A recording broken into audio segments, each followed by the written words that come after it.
Hello everyone, आप सबका वांगशान bubble में फिर से एक बार बहुत बहुत बहुत स्वागत है। चलिए private detective Wang a vampire fall in love के पार्ट 32 को शुरू करते हैं।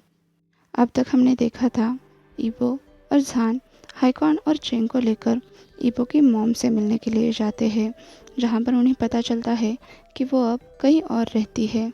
अब वो उस नए एड्रेस के लिए टैक्सी लेकर निकलते हैं। उस एड्रेस पर पहुंचकर उन्होंने देखा वहाँ पर एक छोटा सा घर बना हुआ है, जिसके सामने छोटा सा यार्ड भी है, जिसमें बस हरी घास है, कोई पौधे या पेड़ नहीं है। वो सभी दरवाजे के सामने गए। ईबो ने डोरबेल बजाई, पर किसी ने भी दरवाज़ा नहीं खोला। पर डोरबेल की आवाज़ सुनकर एक पड़ोसी बाहर आई और उसने कहा कि यहाँ रहने वाली लेडी हमेशा अपने बेटे के साथ प्लेग्राउंड जाती रहती है। अब भी दिन का वक्त है, तो वो ज़रूर प्लेग्राउंड ही गई होंगी। अब उस लेडी ने उन्हें प्लेग्राउंड का रास्ता भी बताया। इधर ईबो ये सोच सोच कर परेशान और गुस्सा हुआ जा रहा था कि उसकी माँ उसके सौतेले भाई को लेकर प्लेग्राउंड गई है। यही नहीं, वो हर रोज़ प्लेग्राउंड जाती है। पर जब वो हाइकवान और ईबो के साथ थी, वो तभी प्लेग्राउंड जाया करती थी जब उन्हें गिल्टी फील होता था, जैसे कि वो ईबो या हाइकवान का बर्थडे भूल जाती थी। तब वो उन्हें मनाने के लिए या फिर अपनी गलती का पछतावा करने के लिए उन्हें प्लेग्राउंड ले जाया करती थी। अब ये चारों अपने हेवी सूटकेसेस के साथ उस रास्ते पर चलने लगे, जिसके अंत में वो प्लेग्राउंड है। बस एक दो टर्न लेने के बाद ही उन्हें बच्चों की किलकिलाहट सुनाई दी। ईबो सोचने लगा, क्या उसके मॉम के सामने ऐसे अचानक से जाना सही रहेगा? क्या उन्हें कोई परेशानी होगी? पर अब उसे इंतज़ार नहीं हो रहा था, इसलिए उसने अपनी परेशानियां साइड कर दी। जब वो उस प्लेग्राउंड पर पहुंचे, तो सामने का नज़ारा देखकर दंग रह गए, क्योंकि उस पूरे प्लेग्राउंड में बस 4 ही बच्चे थे।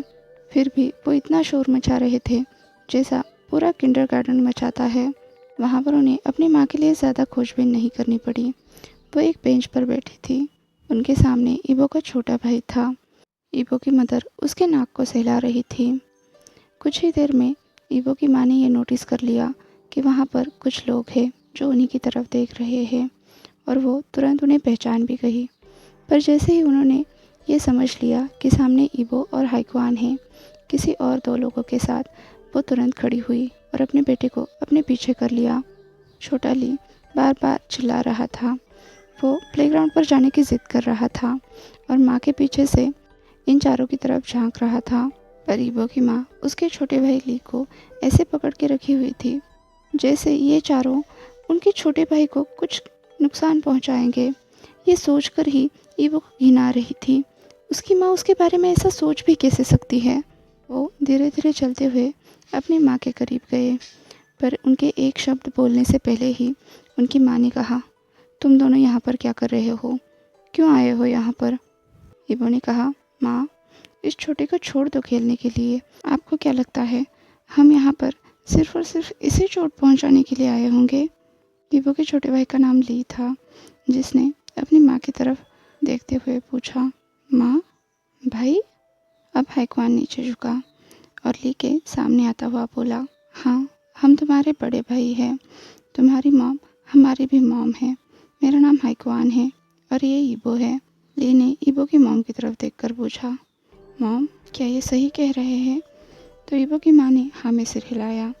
ईबो सोच रहा था कि अभी तक उन्होंने इस बारे में अपने बेटे को क्यों नहीं बताया कि उनके और भी 2 बच्चे हैं, उसके 2 बड़े भाई हैं। ये बात ईबो भी जानना चाहता था, पर ईबो की माँ ने लिख के किसी भी सवाल का जवाब नहीं दिया, उल्टा उसे खेलने के लिए भेज दिया, जो पहले तो बिल्कुल भी नहीं जाना चाहता था। पर माँ के डांटने पर वो आधे मन से चला गया। अब ईबो की माँ ईबो और हाइकवान की तरफ मुड़ी और बोली, और तुम दोनों यहाँ पर क्यों आए हो? पर क्या तुम पहले मुझे इस बारे में बता नहीं सकते थे? तब हाइकवान गुस्से में बोला, आपको बताना चाहिए था ताकि आप फिर से भाग जाती। ईबो ने कहा, मॉम, हम यहाँ आपसे बात करने आए हैं। आपके सन इन लॉ से मिलवाना भी चाहते थे। ईबो ने उनकी वेडिंग्स की तस्वीरें दिखाई तो उसकी मॉम ने कहा, और तुम्हें लगता है तुम्हें ये अभी और इसी वक्त मुझे बताना चाहिए था, वो भी ऐसी जगह? ईवो ने कहा, मॉम हमारे पास कोई और रास्ता नहीं था। अगर हम आपसे आने के लिए कहते तो क्या आप आ पाती? आप फिर से कोई ना कोई बहाना दे देती। मुझे तो लगता है आपको हम दोनों में कुछ भी इंटरेस्ट नहीं है। आपने सिर्फ पापा को डिवोर्स नहीं दिया, आप हमें भी भूल गई हो। इस पर ईवो की मॉम ने कहा, मैं तुम दोनों को नहीं भूली। अगर तुम्हें ऐसा लगता भी है तो ये तुम्हारी गलतफहमी है। तुम दोनों मेरे लिए बहुत मायने रखते हो। ईवो ने कहा, आप पर भरोसा कौन करेगा मॉम? इतने सालों में आपने कभी कभार ही हमें कॉल किया है और जब भी कॉल किया है बस अपने बारे में बताया है। आप तो हमें बर्थडे तक को विश नहीं करती थी, सिर्फ इसलिए क्योंकि अब आपके पास एक नई फैमिली है तो अब आप अपने बेटे को भी भूल जाएंगी। ना तो आपको हमारी परवाह है, ना ही हमें इंटरेस्ट। ईवो की मॉम ने कहा, ईवो ये सच नहीं है, ये बहुत पेचीदा है। ईवो ने कहा, फिर हमें बताइए, समझाइए। आप जानती भी है मैं आपसे मिलने के लिए कितना बेताब हुआ जा रहा था, आपको कितना कुछ बताना चाहता था। मेरे साथ क्या कुछ नहीं हुआ। यहाँ तक कि डैड भी मुझे हमेशा कॉल करते रहते हैं, मेरा हाल चाल पूछते रहते हैं, मुझे किसी चीज़ की ज़रूरत है या नहीं ये देखते रहते हैं। पर आप तो कॉल करके बस ये बताती है कि आप ठीक है, हमारे बारे में पूछती तक नहीं। आप एक बहुत बुरी माँ हैं।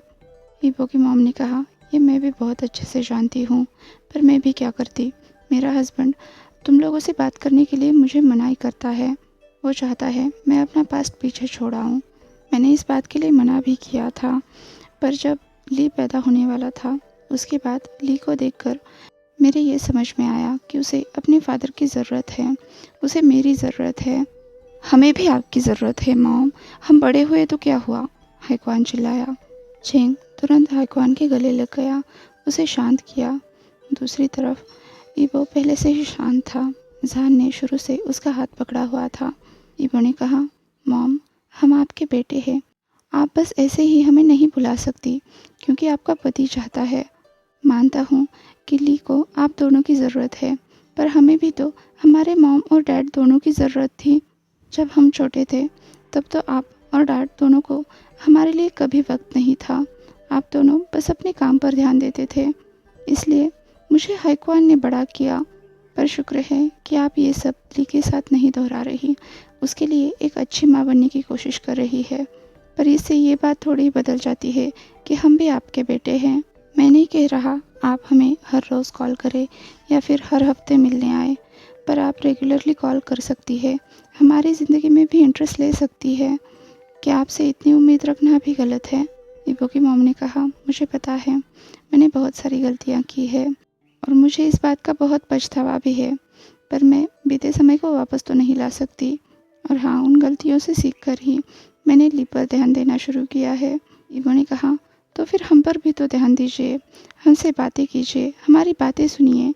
हम दोनों को कोई परेशानी नहीं है कि आपने दूसरी शादी कर ली, आपका अब हस्बैंड है, बच्चा है, पर आप हमें भी तो मौका दीजिए। हम भी अपने भाई से बहुत प्यार करना चाहते हैं और हर वक्त अपने पति के पीछे छुपना बंद कर दीजिए, क्योंकि दुनिया की कोई भी ताकत किसी भी माँ को अपने बच्चे से अलग नहीं रख सकती। ईवो की मॉम ने पूछा, तुम दोनों को मेरी क्या ज़रूरत है? तुम दोनों बड़े हो चुके हो, अपनी ज़िंदगी आराम से जी रहे हो। हाइक्वान गुस्से में चिल्लाया, आपकी ज़रूरत क्या है? ये किस तरह का सवाल है? मुझे मेरी बातें सुनने वाला कोई चाहिए था, मुझे सही सलाह देने वाला कोई चाहिए था। जब मैंने अपना काम छोड़ा, अपनी प्राइवेट डिटेक्टिव एजेंसी शुरू की, ये बातें शेयर करने के लिए मुझे आप चाहिए थे। मैं अपने बॉयफ्रेंड से किस तरह से मिला, कैसे हम एक दूसरे से प्यार करने लगे, हमारी शादी हुई, वो मेरा हस्बैंड बन गया है, मुझे ये सब आपके साथ शेयर करना था। इन बीते सालों में मेरे साथ क्या कुछ नहीं गुजरी, मैं सब कुछ आपको बताना चाहता था। मैं आज जो कुछ भी हूँ, ये सब मैं आपके साथ शेयर करना चाहता था। मुझे आपकी हमेशा से ज़रूरत थी मॉम। मैं ही नहीं, हाइक्वान को भी आपकी ज़रूरत थी। जब उसका करियर बर्बाद हो गया, एक गलत बंदे ने उसे धोखा दे दिया, फिर भी उसके फैंस उसके साथ खड़े रहे, उसके लिए लड़े, उसे चेंग मिला, उसे प्यार करने लगा, उसे भी ये सब आपको बताना था। मॉम, ऐसी बहुत सारी बातें हैं जो हम आपको बताना चाहते थे, बहुत सारे सवाल पूछना चाहते थे, पर आप कभी भी हमारे लिए वहाँ नहीं थी। आपने कभी हम में इंटरेस्ट नहीं दिखाया। ईवो की मॉम कुछ देर तक ईबो की तरफ देखती रही पर एक शब्द भी नहीं बोली।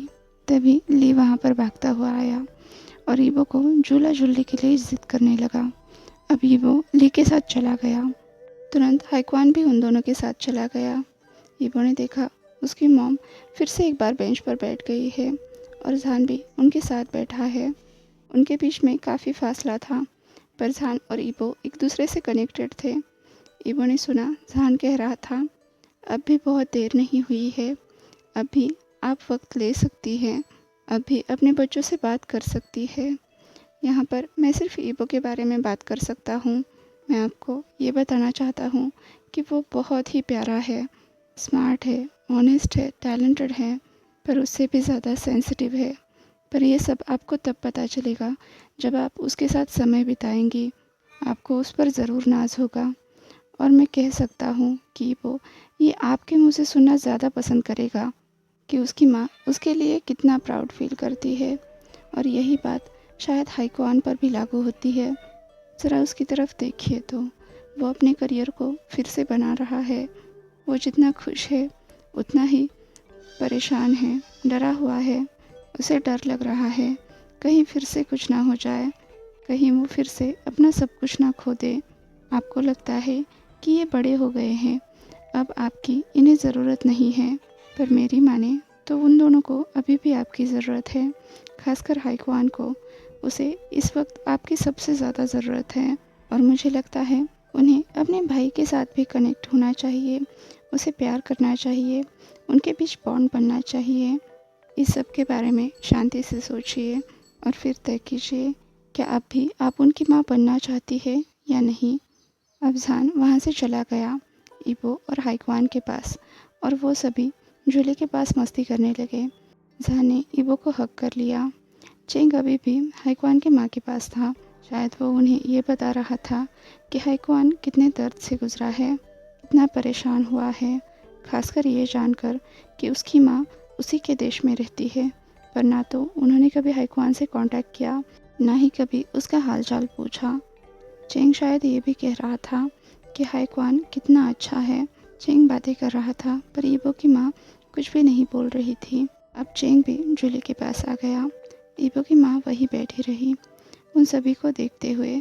इधर ली बहुत ही ज़्यादा खुश था क्योंकि आज उसे उसके दो बड़े भाई मिल चुके थे जो उसके साथ खेल रहे थे और ली उनसे प्यार से डिमांड कर रहा था कि वो दोनों हमेशा उससे मिलने आएंगे। पर शायद इस बारे में ना तो ईबो ना ही हाइक्वान डिसाइड कर सकता है। बस वो दोनों ये सोच रहे थे कि उनका भाई खुश रहे और हो सके तो उन सभी का मिलना हो। करीब शाम के 6 बजे ईबो की माँ ने ली को आवाज़ लगाई। उन्होंने कहा कि अब उन्हें घर चले जाना चाहिए और डिनर करना चाहिए। फिर वो ईबो की तरफ देखकर सोच में पड़ गई। तो ईबो ने कहा, कोई बात नहीं, हम आपके पीछे नहीं आएंगे, हम कैब बुलाकर हाइक्वान के घर चले जाएंगे। ईबो की माँ ने बस हाँ में सिर हिलाया और ली को लेकर चली गई। उन्होंने उन सबको गुड बाय तक नहीं कहा। ये तो बस ली था जो ज़ोर ज़ोर से हाथ हिलाते हुए चिल्ला रहा था कि वो उनसे दोबारा मिलना चाहता है। ईबो ने इस मुलाकात के बारे में कुछ ज़्यादा नहीं सोचा था और ये मुलाकात उसकी उम्मीद से ज़्यादा बुरी भी नहीं थी। वो तो बस ये सोच रहा था कि उनकी माँ इतनी ज़्यादा चुप क्यों थी। शायद ये सब उनके लिए बहुत ज़्यादा हो रहा था या फिर शायद वो सोच रही थी कि वो उनकी माँ बनना चाहती है या नहीं। क्या पता शायद एक दिन उनको ये खबर मिले कि उनकी माँ फिर से उन्हें अपनाना चाहती है, उनकी माँ बनना चाहती है, या फिर नहीं भी। अभी के लिए तो ये सोचकर खुश था कि वो अपनी माँ से बात कर पाया। हालांकि वो उन्हें सब कुछ नहीं बता पाया जो वो उनको बताना चाहता था, पर फिर भी उसने बहुत सारी बातें की। अब तो बस उसे इंतज़ार है कि उसकी माँ इस बारे में क्या निर्णय लेती है, पर तब तक उन्हें धीरज रखना होगा। चाहे ईबो की माँ का निर्णय जो कुछ भी हो, पर जहान हमेशा ईबो के साथ रहेगा। ईबो के लिए ये भी काफ़ी है। अगले 3 दिन हाइक्वान के घर में बड़ी ही जल्दबाजी में बीत गए क्योंकि वो सब हाइक्वान के वापस आने के लिए सारी प्रिपरेशंस कर रहे थे। एक्चुअली ये सब हाइक्वान और चेंग पहले ही करना चाहते थे, पर ईबो ने वहाँ पर रुकने की ज़िद की थी, साथ में उनकी पैकिंग में भी मदद की थी।